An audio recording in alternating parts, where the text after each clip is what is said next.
Have you ever wondered which church is the true church that Christ established in 33 AD? Let's look at the Bible, ancient documents, and history, and show you why I believe that it is the Orthodox Church.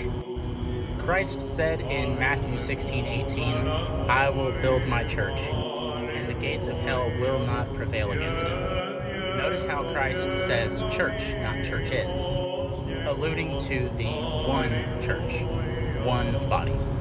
Then the apostles established local communities. Acts chapter 2 describes this. It describes the first church gathering, the fact that it was centered on the apostles' teaching, the breaking of bread, and also prayers and hymns.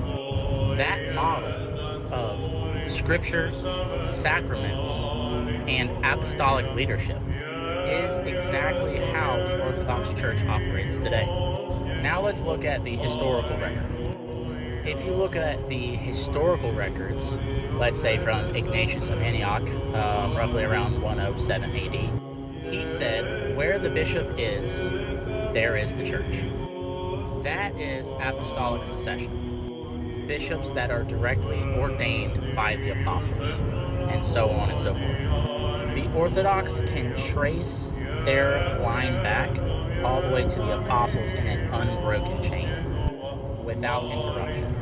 That is a straight historical line. No break, no reinvention. Now let's look at the undivided church. For the first 1,000 years, it was one church. The unified conciliar church of the apostles that Christ established. This was the church that gave us the Nicene Creed, the same creed that Orthodox Christians still confess today. Orthodoxy has preserved the same faith, sacraments, and liturgy that the earliest Christians practiced. Nothing added, nothing taken away. Now let's look at continuity and witness.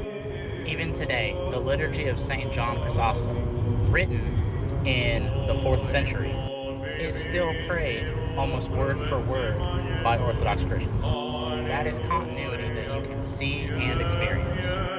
From Jerusalem to Constantinople to Antioch, the same faith has been handed down for 2,000 years.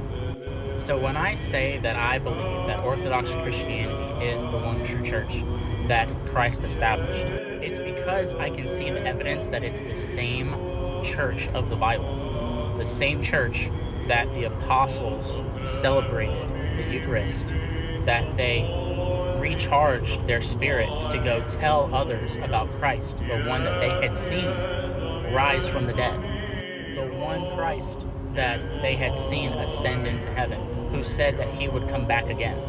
It is the same church of the fathers, the monastic fathers, that pray unceasingly, as Paul stated in the New Testament. The Orthodox Church produces saints, men, women, even children, who have performed miracles, who pray unceasingly. The ones that you can see the evidence of Christ in their life. Now that's not saying that others can't achieve that if you're not in the Orthodox Church. I'm not saying that at all. But as the old saying goes, the proof is in the pudding.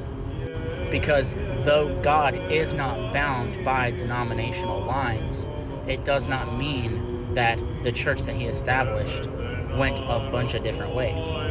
There was churches that was spread out, that you could go to each one of those churches and you could still hear the same message preached.